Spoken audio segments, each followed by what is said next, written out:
The following is a segment from session 5 of the Honestly Better Mental Fitness Show. If you would like a list of all the segments and full sessions, please visit honestlybetterfitness.com/list. Welcome to LH Industrial's Honestly Better Mental Fitness. I'm Mike Lomber. I'm the president of LH Industrial, standing in the middle of a breezeway in the shop in Tempe, Arizona, to get an idea of what we do behind us here. I found mental fitness a few years ago, and it changed my life. It's changed my family's life. And now we'll bring it to all of LH Industrial and recording it to put it out for us to hearing. Thank you for joining.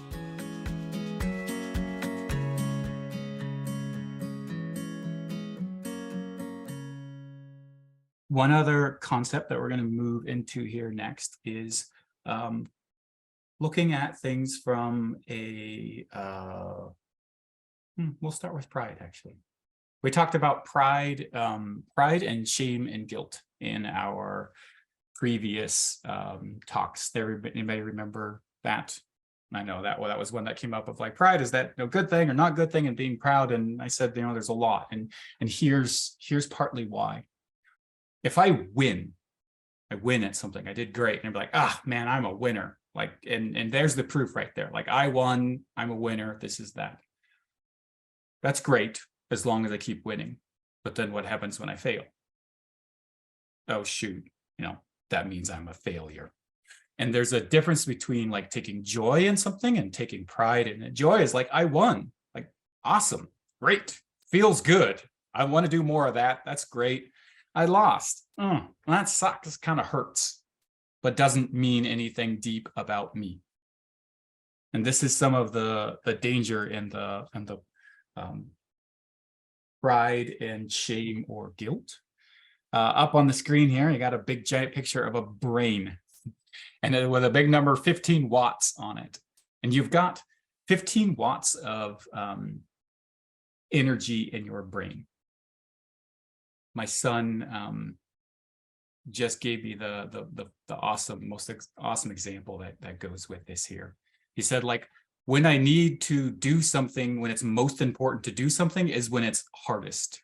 He was talking about like doing parkour or something, and it's like when he comes to show me, he's like, oh, dad, look, I do this new thing, let me try it. And then there's extra pressure on him, and then he doesn't do as well. He's like, oh man, there's this real irony about life of when I need something the most, it's actually the most difficult to do it. And I bring in the number 15 watts because that's how much energy you have in your brain. And as an instructor, I was really evil. My background's in psychology before I went in there, and I could read people well. And what I would be doing would be looking for ways to get under their skin. And I bring this number 15 watts because that's how much energy you have. And when you're facing a really difficult task, you want all 15 watts centered on that task. But when the task is really important, when there's things hinging on it, when there's stuff that's worried about it, you probably got 2 or 3 watts worrying about what the potential outcome is going to be. Just at the moment when you need to be fully present in this moment, your brain starts moving off over here. Now you got 2 or 3 watts working over here, and you only got 12 watts focusing on the actual task. And then guess what happens? You trip, you screw up, you make some sort of mistake, and then what happens next? Anybody got to guess? You screw up more, like, oh, no, I'm really screwing it up, right? And then now you got like 9 watts focusing on the task, and the other 6 are like, see, you screwed this up, and that's going to happen, and this is going to happen, and then after that, and oh man, I could see 5 down here's the road, I might as well just give up and die right now, like this is going to be horrible. And I would see it like a toilet bowl slowly flushing. Right? I would give someone something unexpected. Like they were just kicking butt at everything, and they would be doing all these challenging events and go on a 12-mile ruck march and carry these logs and then come back. And it's like, hey, I gave you a code 6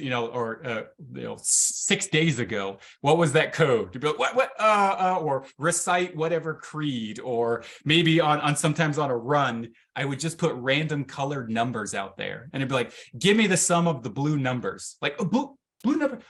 oh, yeah, there was some random stuff stapled. You didn't tell me I was supposed to do that. I didn't, and then they're like, and they go run out again. They go add up all the blue numbers, right? And then they come back and I'm like, cool, give me the sum of the red numbers subtracted from the blue numbers. Red numbers, you said blue number, and then they start like falling apart, falling behind, and then they start falling behind in the group, right? And then they're like, oh no, like I used to be way ahead in the pack and now I'm way back here. And they would just get worse and worse and worse. And then they rush, they go faster, and it's to be like a toilet bowl flushing. And so some of these questions is like, how do I stay present?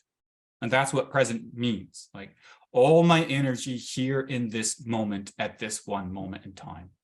Not worried about what came before, not worried about what's coming after.